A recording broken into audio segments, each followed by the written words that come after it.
அன்பார்ந்த சகோதர சகோதரிகளே, வாழ்க்கையில் நாம் வெற்றி பெற வேண்டும் என்று சொன்னால் பல யுக்திகள் தேவைப்படுகிறது. பல விஷயங்களில் கூர்மையான அறிவை கொண்டவர்களாக நாம் இருந்தால் மட்டுமே வாழ்க்கையில் வெற்றி பெற முடியும். இந்த உலக வாழ்க்கையிலும் மறுமை வாழ்க்கையிலும் நாம் வெற்றி பெற வேண்டும் என்று சொன்னால் கூர்மையான அறிவை நாம் பயன்படுத்தக்கூடியவர்களாக இருக்க வேண்டும்.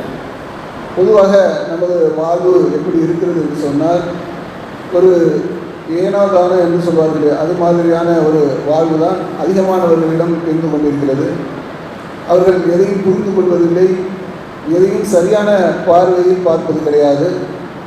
அதனால் அவர்களுடைய வாழ்க்கை ஏனோதான என்று இருக்கக்கூடிய ஒரு நிலைமை ஏற்படுகிறது. இது அவர்களுடைய வாழ்வையில் பிரதிபலிக்கக்கூடியதாக இருக்கும். ஒரு மாணவன் கூர்மையான அறிவோடி அவன் பாடத்தில் கவனம் செலுத்தினான் என்று சொன்னால் அவன் வெற்றி பெறுவான். ஏனாதான என்று செயல்பட்டான் என்று சொன்னால் எல்லாரும் மாதிரி நானும் பள்ளிக்கூடத்துக்கு போனேன் அப்படின்னு சொல்லி கடமைக்கு போய் வந்தான் என்று சொன்னால் அவனுடைய வெற்றி என்பது பிரகாசமாக இருக்காது, எல்லையில் தான் இருந்து கொண்டு இருப்பான். ஒரு முன்னுக்கு வரக்கூடிய ஒரு நிலை என்பது இருக்காது. இது நம்ம கண்கூடாகவே பார்த்து கொள்ளக்கூடிய ஒரு விஷயம். நமது பிள்ளைகளுக்கு அறிவு செய்யக்கூடிய ஒரு விஷயமாக கூட அது இருக்கிறது. நன்றாக படி என்று சொல்லுவோம். பெரும்பாலான பிள்ளைகள் அதை காதில் வாங்குவதே கிடையாது. காதில் வாங்குறதுன்னா காது கேட்கும், ஆனால் அதை ஏற்றுக்கொண்டு செயல்படுவது என்பது கிடையாது, உள்வாங்கிறது கிடையாது, அதை செயல்படுத்துவது கிடையாது. அதனால் அவர்களுடைய அந்த பள்ளிக்கூட பருவத்திலே அவர்கள் பெரும் வெற்றியை பெறுவதில் தடையாக இருக்கக்கூடிய ஒரு நிலைமையை பார்க்கிறோம். ஜஸ்ட் பாஸ் அப்படிங்கிற மாதிரியான ஒரு நிலை என்பது ஏற்படுகிறது. எதனால் ஏற்படுகிறது? அதில் கவனம் இல்லாத ஒரு சூழ்நிலை இருக்கக்கூடிய காரணத்தினால் அது ஏற்படுகிறது. இது மாதிரியான விஷயங்கள் நம் ஒவ்வொருவருடைய வாழ்விலும் ஏற்படுகிறது. எந்த ஒரு விஷயத்தையும் சரியான கோணத்தில் நாம் அணுகுவது கிடையாது, சரியான முறையில் புரிந்து கொள்வது கிடையாது என்கின்ற ஒரு நிலை இருக்குமேயானால் நமது வாழ்க்கையில் ஒரு பெரிய வெற்றியை பெற முடியாத ஒரு சூழல் ஏற்படுகிறது. அதுவே கொள்கை சார்ந்த விஷயமாக இருந்தது என்று சொன்னால் மறுமையில் அது பிரதிபலிக்கக்கூடியதாக இருக்கும். பெரும் வெற்றியை பெற தகுதி இல்லாத ஒரு சூழ்நிலை அதனால் ஏற்பட்டுவிடும் என்பதை கவனத்தில் கொள்ள வேண்டும். நாம் வாழ்க்கையில் சந்திக்கின்ற ஏராளமான விஷயங்களில் சரியான பார்வையை செலுத்த வேண்டும். இதற்கு இந்த பொருள்தான், இந்த விஷயத்துக்கு இதுதான் சரியான பார்வை என்ற கூர்மையான ஒரு அறிவை செலுத்த வேண்டும். கேட்கின்ற விஷயங்கள் சரியான முறையில் புரிந்து கொள்ள வேண்டும். எல்லாரும் பேசுகிறாங்க நானும் பேசுகிறேன் அப்படிங்கிற மாதிரி நம்ம பேச்சு இருக்கக்கூடாது. கொஞ்சம் தெளிவாகவும் பேச வேண்டும். அந்த கடமை என்பது மூமின்களுக்கு இருக்கிறது. அதே மாதிரி மற்றவர்களுடைய எல்லா சொல்லையும் நாம் உள்வாங்கினாலும் அதை எதை ஏற்றுக்கொள்வது, எதை நாம் விட்டுவிட வேண்டும் என்கின்ற அந்த தெளிவு என்பது நம்மிடம் இருந்து கொண்டே இருக்க வேண்டும். இல்லை என்று சொன்னால் அதுவே நம்மை வழிகேட்டுக்கு அழைத்து சென்றுவிடும்.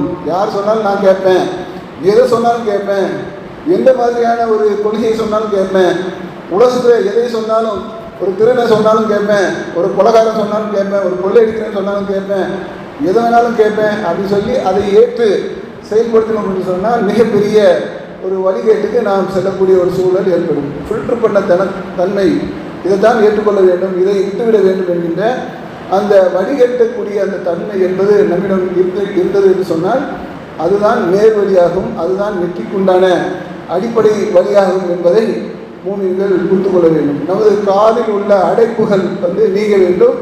அந்த அடைப்புகள் என்பது நாம் கேட்குற அந்த மொழி கிடையாது. அடைப்புகள் என்பது எல்லாவற்றையும் உள்வாங்கக்கூடிய அந்த திறனை நாம் விட்டுவிட வேண்டும். சரியானதை உள்வாங்கி சரியானதை செயல்படுத்தக்கூடிய அந்த தன்மை என்பது நமக்கு இருந்தது என்று சொன்னால் இந்த உலக வாழ்க்கையும் நமக்கு நன்மையாக மாறும், மறுமை வாழ்க்கையும் நன்மையாக மாறும். இணை வைப்பாளர்களுடைய செயலை பற்றி அல்லாஹ் ரப்பல் ஆலமீன் திருமறை குர்ஆனில் சொல்லும்போது ஹத்தமல்லாஹு அலா குலூபிஹிம் வலா சமீஹிம் வலா அபுசாரிஹிம் இஷாவா வலஹும் அதாபுன் அலீம். அவர்கள் உள்ளங்கள் மீதும் செவியின் மூலம் அல்லாஹ் முத்திரையிட்டு விட்டான். என்ன முத்திரை? நேர்வழியை சொல்கிறார்கள், நேர்வழியை உள்வாங்குகிறார்கள், ஆனால் அதை அவர்களால் செயல்படுத்த முடியவில்லை. நேர்வழியை கேட்டவுடனே வேப்பங்காயாக அவர்களுக்கு கசக்கிறது. ஏன் கசக்கிறது? அல்லாஹ் அவர்களுடைய உள்ளங்கள் மீதும் செவியின் மூலம் முத்திரையிட்டு விட்டான். அவர்கள் பார்வையின் மீது திரை இருக்கிறது. திரை இருந்ததுன்னா குருடனாக இருக்கிறாங்களா? இல்லை, பார்க்குறாங்க. பார்த்தாலும் கூட அந்த கருத்தை சரியான முறையில் உள்வாங்குவதற்கு அவர்களுக்கு ஒரு திரை போடப்பட்டு இருக்கிறது, அவர்களுக்கு கடும் வேதனை இருக்கிறது என்று சொல்லி அல்லாஹ் ரப்பல் ஆலமீன் திருமறை குர்ஆனில் சொல்லி காட்டுகிறான். அப்போ இந்த மாதிரியான ஒரு தன்மையில் நாம் நம்முடைய பார்வைகளையும் நம்மளுடைய கேட்கும் திறனையும் செலுத்திவிடக்கூடாது. நமது பார்வை என்பது சரியான ஒரு பார்வையை உள்வாங்கக்கூடியதாக இருக்க வேண்டும். ஒரு விஷயத்துக்கு இதுதான் பார்வை. பார்வைன்னா பார்க்குறது மட்டும் இல்லை, அதனுடைய கருத்துக்களை உள்வாங்கிறது. அந்த கருத்துக்களை உள்வாங்கிறது வந்து சரியான முறையில் உள்வாங்க வேண்டும், சரியான முறையில் நம்மளுடைய வாழ்க்கையில் பிரதிபலிக்க வேண்டும். சரியான விஷயங்களை நாம் கேட்கின்ற அந்த விஷயங்களில் சரியான விஷயங்களை எடுத்து செயல்பட வேண்டும். அப்போதுதான் இந்த உலக வாழ்க்கையிலையும் மறுமை வாழ்க்கையிலையும் நமக்கு மிகப்பெரிய வெற்றி என்பது இருக்கிறது என்பதை மூமின்கள் தெளிவாக புரிந்து கொள்ள வேண்டும். கவனமாக பார்ப்பது, கவனமாக கேட்பது, அதில் வந்து ஏராளமான நன்மைகள் இருக்கிறது. அதனால் வந்து ஏராளமான உலக அறிவு நமக்கு கிடைக்கும்.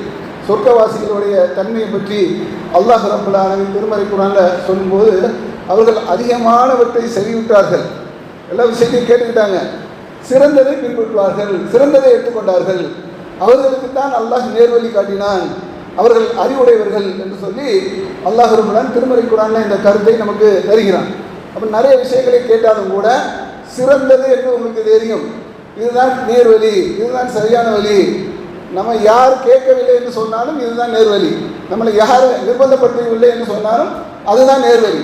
உங்கள் உள்ளங்களுக்கு தெரியும், உள்ளத்தில் அல்லாஹ் நன்மையும் தீமையும் போட்டான். நன்மையை எடுத்துக்கொண்டவர் வெற்றி அடைகிறார், தீமையை அதிகப்படுத்திக் கொள்பவர் நஷ்டமடைகிறார். அப்போ உள்ளத்திற்கு தெரிகிறது நல்லதுதான் அப்படின்னு சொல்லி தெரிகிறது என்று சொன்னால் அதன்படி செயலாற்ற வேண்டும் என்று தவிர அதுக்கு நேர் எதிரான முறையில் செயலாற்ற வேண்டும் என்று சொன்னால் நம்மளை யார் கேட்கிறது அப்படின்னு சொன்னால் படிப்படியாக நம்மளுடைய அந்த நல்ல விஷயங்களுடைய தரங்கள் குறையும், நன்மையை அதிகரிக்கிறது என்பது குறைந்து விடக்கூடிய ஒரு நிலை என்பது ஏற்படும்.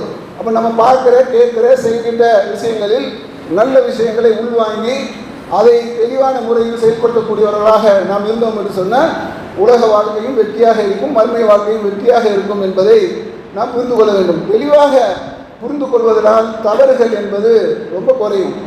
நீங்கள் ஒரு விஷயத்தில் உள்ள உண்மையை உள்வாங்கி விட்டீர்கள் என்று சொன்னால் இது தவறு அப்படின்னு சொல்லி தெரியக்கூடிய காரியங்களுக்கு செவி சாய்க்க மாட்டீர்கள், அதன் மேலே கவனம் செலுத்த மாட்டீர்கள், அந்த பக்கம் போக மாட்டீர்கள், உண்மையை பக்கம் நிற்பீர்கள், உண்மையை எடுத்து சொல்வீர்கள், மற்றவர்களுக்கு உண்மையை போதிப்பீர்கள், எல்லாமே நன்மையாக மாறும்.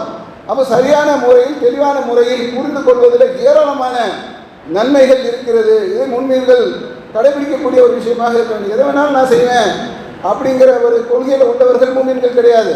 இப்படித்தான் செய்ய வேண்டும், இதைத்தான் செய்ய வேண்டும் என்ற ஒரு அறிவு பெற்றவர்கள்.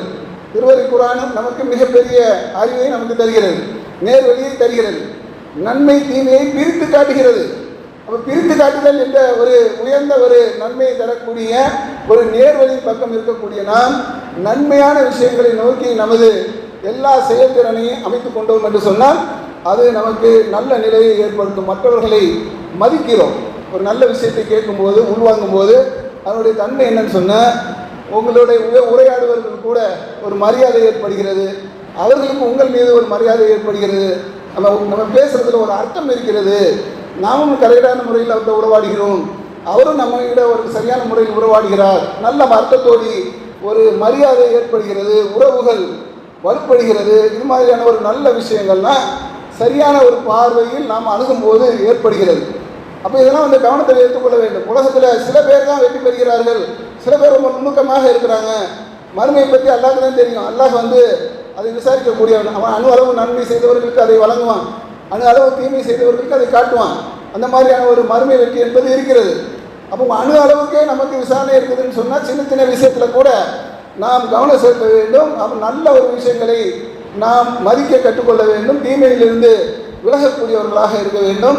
நல்ல விஷயங்களை கேட்கும்போது அல்லாஹ்வுடைய அருள் நமக்கு கிடைக்கக்கூடியதாக இருக்கிறது. குர்ஆனை வந்து ஓதும்போது கவனமாக கேட்பதில் வந்து அது ஒரு வணக்கத்துடைய ஒரு பகுதியாக இருக்கிறது. திருமறை குர்ஆனில் அல்லாஹ் ரப்பல் ஆலமீன் சொல்லி காட்டுகிறான், திருமறை குர்ஆனை நீங்கள் ஓதும்போது அதை செவி தாழ்த்தி நீங்கள் கேளுங்கள், வாய் மூடி இருங்கள். அந்த நேரத்தில் நீங்கள் பேசிக்கிட்டு இருக்காதீங்க, நல்ல செவியை தாழ்த்துங்க.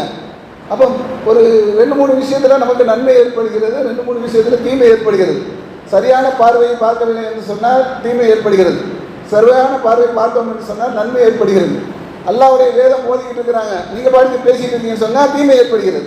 அல்லாஹ்வுடைய வேதம் ஓதுறாங்கன்னு சொன்னால் செவிதாழ்த்தி கேட்க வேண்டும் என்கின்ற ஒரு அறிவை அல்லாஹ் நமக்கு தந்திருக்கிறான். அதோட ஏராளமான நன்மை ஏற்படுகிறது.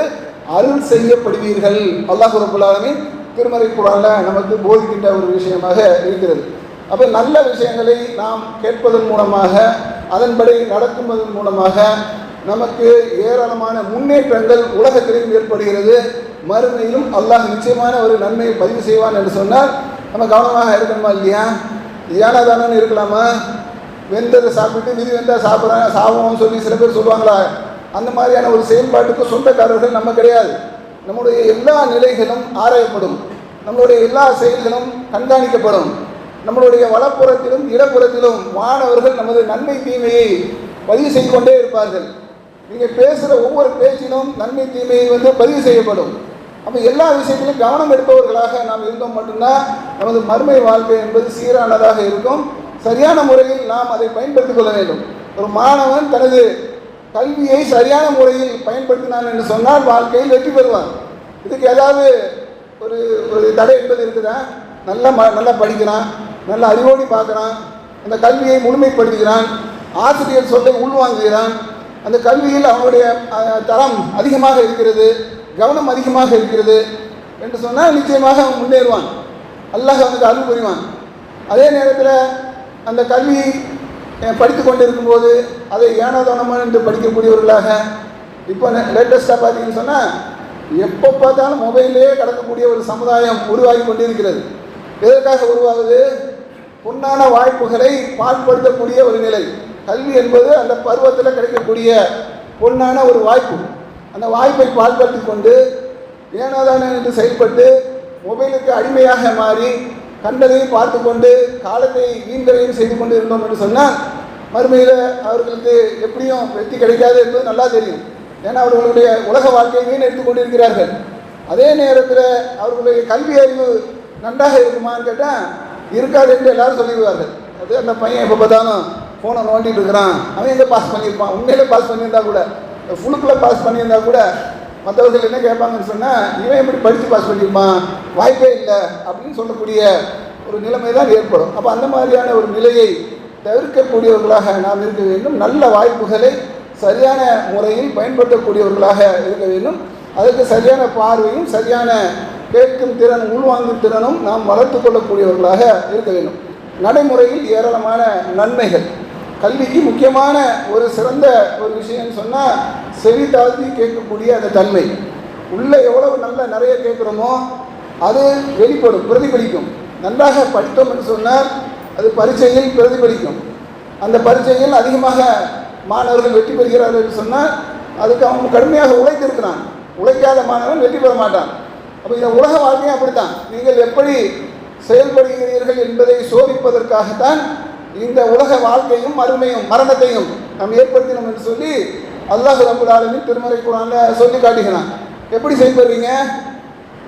நாமே பரிசோதனைப்படுத்தி பார்த்துக்க வேண்டியது. நம்ம எப்படி செயல்படுத்தணும்? ஒவ்வொருவரும் பார்த்தீங்கன்னு சொன்னால் அடுத்தவனுக்கு மதிப்பீடு செய்வான்.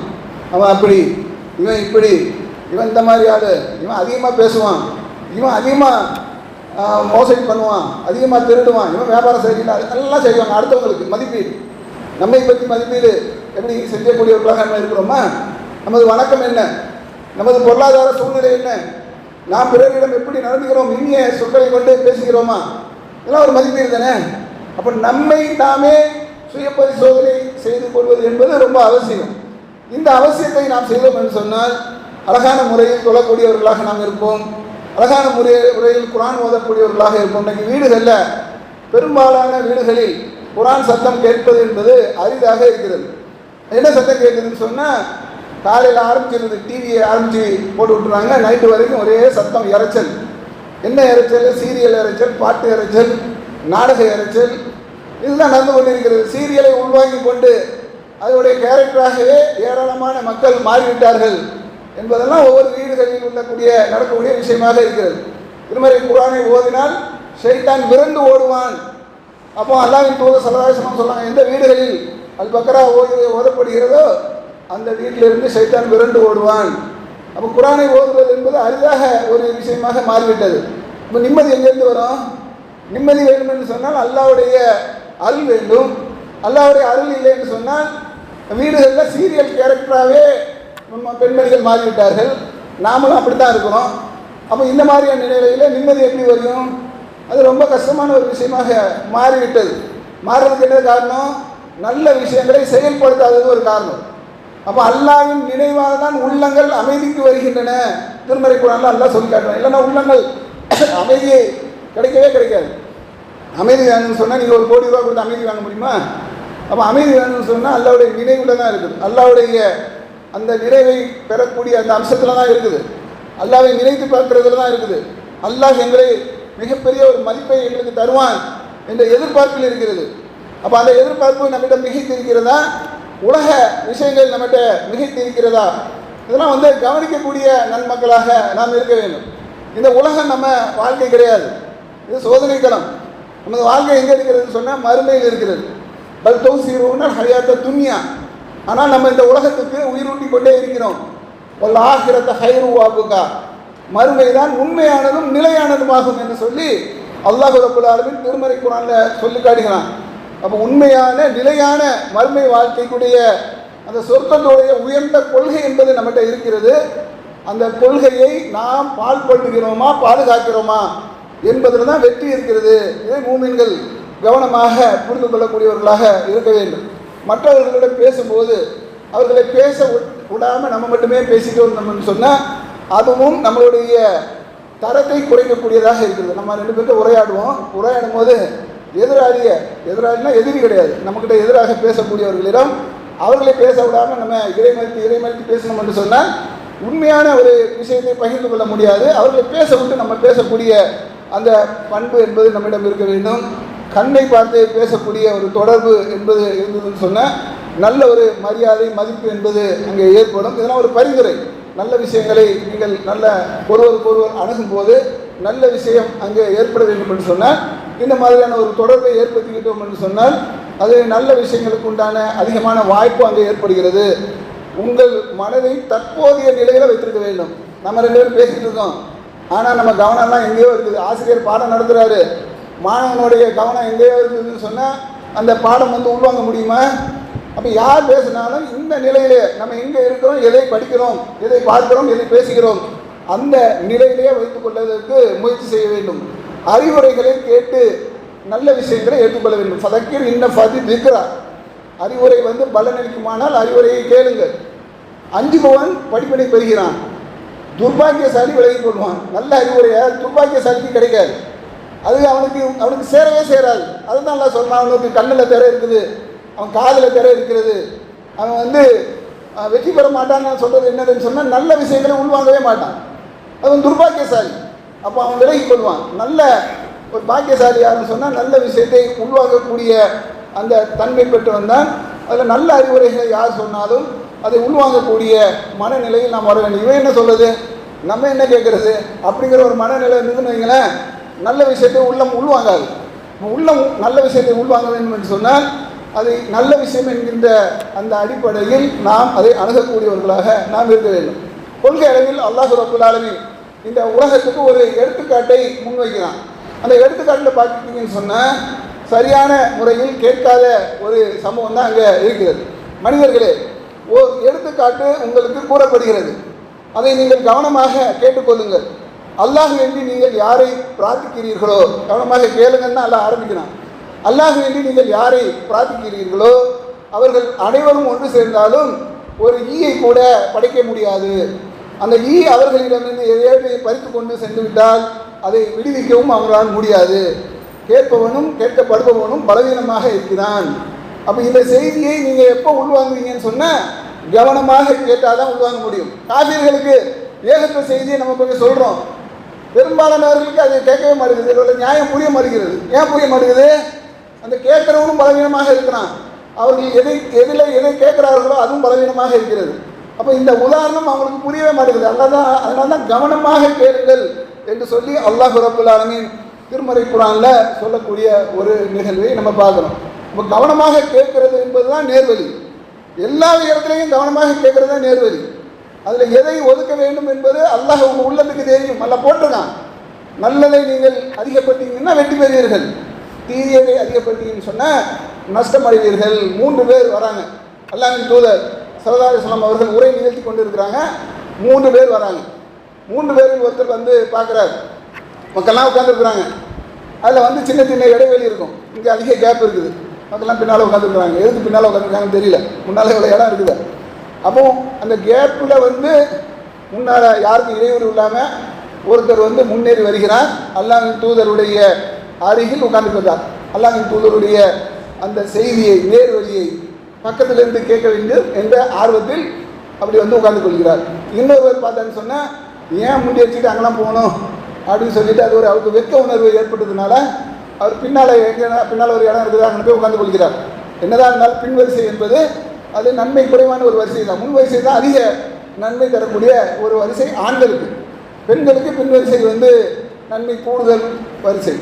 அப்போ அதையும் கவனத்தில் கொள்ள வேண்டும். முன் வரிசையில் அவ்வளோ நன்மை இருக்குது. நன்மைக்காக ஜும்மா தொழுகை வருகிறோம், அதில் முன் வரிசையை தேர்வு செய்யக்கூடியவர்களாக நாம் இருக்க வேண்டும். அப்போ அந்த அடிப்படையில் ஒருத்தர் பின்னால் வைக்கப்பட்டு உட்கார்ந்துருக்கிறார். இன்னொருத்தர் வந்து இது என்ன பார்க்கலாம், அப்புறம் பார்த்துக்கலாம்னு சொல்லி அப்படி சுற்றி முற்றி பார்த்துட்டு போயிட்டார். இதை அல்லாஹ்வின் தூதர் கவனிக்கிறாங்க. இந்த 3 பேருடைய செய்தியை நாம் அறிவிக்கட்டுமா அப்படின்னு சொல்லி கேட்குறாங்க. என்ன செய்தி? ஒருத்தர் வந்து முன்னேறி வந்தார், அல்லாஹ்வுடைய அந்த பாதையில் முன்னேறி அவர் தனது இருப்பிடத்தை அமைத்து கொண்டார். அவரை அல்லாஹ் அரவணைத்து கொண்டான். எவ்வளோ பெரிய பாக்கியம்! முன்வரிசைக்கு எவ்வளோ பெரிய பாக்கியம் இருக்கிறது. நம்மளை அரவணைக்கிறது தெரியாது, வந்தால் தானே தெரியும். அப்போ முன்வரிசை என்பது ரொம்ப முக்கியமான வரிசை. கல்வியில் எல்லா விதமான கல்வியும் முன்வரிசைக்கு எளிதாக கிடைக்கும், பின்வரிசைக்கு எளிதாக கிடைக்காது. அதை கவனத்தில் கொள்ள வேண்டும். அப்போ முன்வரிசையை இருந்த அந்த நபரை அல்லாஹ் வந்து அரவணைத்து கொண்டான். பின்னால் ஒருத்தர் உட்கார்ந்தார, அவர் வந்து வெட்கப்பட்டு தான் பின்னால் உட்கார்ந்தார். நன்மை கிடைக்கும், ஆனால் வெட்கப்பட்டார். அரவணைக்கக்கூடிய அந்த நன்மை கிடைக்குமா? அவர் விஷயத்தில் அல்லாஹ் வெட்கப்பட்டு விட்டார். பின்ன ஒதுக்கிட்டு போனாரா இல்லையா, புறக்கணித்துட்டு போனாரா இல்லையா? இவர் அல்லாஹை புறக்கணித்தார், அல்லாஹ் அவரை புறக்கணித்து விட்டான் என்று சொல்லி அல்லாஹ்வின் தூதர் ஸல்லல்லாஹு அலைஹி வஸல்லம் அவங்க சொல்கிறாங்கன்னு சொன்னால், இது எவ்வளோ பெரிய ஒரு முக்கியத்துவம் வாய்ந்த ஒரு செய்தியாக இருக்கிறது. நமது வாழ்க்கையில் முன்வரிசையை நாம் தேர்வு செய்கிறோமா, அல்லது வெட்கப்பட்டு ஒதுங்குகிறோமா? சரியான முறையில் சரியான நன்மையை புரிந்து கொண்டு ஏற்றுக்கொள்கிறோமா, அல்லது புறக்கணித்து சென்று விடுகிறோமா? இது எல்லாமே நம்ம செயலில் தான் இருக்கிறது. எல்லாமே அவங்க தொழுவதான் வந்தாங்க, நம்பிக்கை உள்ளவர்கள் தான், முஸ்லீம்கள் தான். ஆனாலும் நன்மை யாருக்கு அதிகம் கிடைத்திருக்கிறது என்பதை மூமின்கள் புரிந்து கொள்ள வேண்டும். அப்போ காபிர்களுடைய அந்த மலட்டுத்தன்மை, செழித்துத்தன்மை, செவிட்டு மலடு, கருப்பு குருடு எல்லாமே மூமின்களிடம் வெளிப்படவே கூடாது. நல்ல விஷயங்கள் சொல்கிறாங்களா, ஒரு 10 நிமிஷம் அதிகமாக சொல்லுங்கள், நாங்கள் கேட்டுறோம். எவ்வளோ கெட்ட விஷயங்களுக்கு அதிகமான நேரம் ஒதுக்கக்கூடியவர்களாக வலுக்கட்டாயமாக இருக்கிறோமா இல்லையா? நல்ல விஷயத்துக்கு ஏன் அதிகம் நேரம் ஒதுக்க மாட்டேங்கிறோம்? ஒரு 5 நிமிஷம் 10 நிமிஷம் அதிகமாக சொல்லுத நாங்கள் கேட்குறோம், செவி தாட்டு கேளுங்க. அதில் ஒரு விஷயம் உங்களுக்கு அது உங்கள் உள்ளத்தை எடுத்துக்கொண்டோம் என்று சொன்னால் நேர்வழி தெளிவாக மாறுமா இல்லையா? சாப்பிட்றதுக்கு உட்காருங்க, அதோடைய கடைசி பருக்க வரைக்கும் நீங்கள் அழகான முறையில் சாப்பிடுங்க. உங்கள் பறக்கத்து எதில் இருக்குது என்பது உங்களுக்கு தெரியாது. எதுக்கு சொல்கிறாங்க? நல்ல விஷயத்தை சரியான முறையில் மூமின்கள் உள்வாங்க வேண்டும். அந்த அடிப்படையில் நமது வாழ்க்கையில் நாம் பார்க்கின்ற கேட்கின்ற விஷயங்களில் நல்ல விஷயங்களுக்கு முக்கியத்துவம் கொடுத்தோம் என்று சொன்னால் அது நமது வாழ்க்கையில் நல்லதாக மாறும். உலக வாழ்க்கையும் நல்லதாக மாறும், மறுமை வாழ்க்கையில் மிக சிறந்த வெற்றி என்பது நமக்கு கிடைக்கும் என்ற ஒரு செய்தியுடைய சிந்தனையை உங்களுக்கு தந்தவனாக இந்த முதல் உரையை நிறைவு செய்கிறேன்.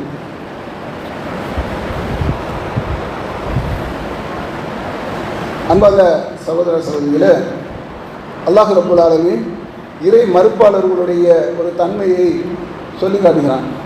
அவர்களுடைய இறை நம்பிக்கை, இறை மறுப்பாளர்கள் கூட சொல்ல முடியாது, அவர்கள் இறை நம்பிக்கை தான் கொள்கிறாங்க. அதாவது புறக்கணிச்சுட்டு போனாங்களா இல்லையா, அந்த மாதிரியான ஒரு ஆளை பற்றி அல்லாஹ் திருமறை குர்ஆன்ல சொல்லி காட்டுகிறான்.